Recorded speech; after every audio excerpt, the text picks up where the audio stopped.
এতদিন যে একটা মানে মনে হয়েছে যে তারা প্রভু আর জনগণ দাস, এই প্রভু দাসের সম্পর্ক নয়।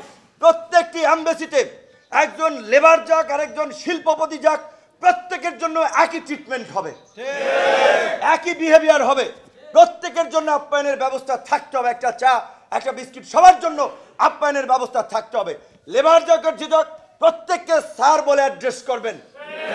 প্রজাতন্ত্রের সেবক তারা স্যার নয়, স্যার ওই জনগণ যাদের ভ্যাট ট্যাক্সে আপনার বেতন হয়।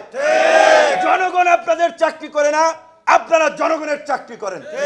জনগণকে স্যার বলবেন।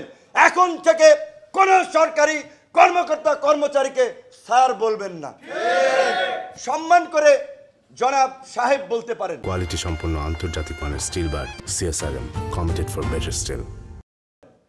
স্যার কিসের? স্যার আমরা বলি যারা একেবারে আমাদের শিক্ষক ছিলেন, যারা আমাদেরকে পড়িয়েছেন তাদেরকে। সরকারি কর্মকর্তা কর্মচারী আমলাদেরকে স্যার এটা বলার দরকার নাই। আমরা যেটা বলছি, দূতাবাসগুলোতে সকলের অভিযোগ শুনতে হবে, সকলের পাশে দাঁড়াতে হবে।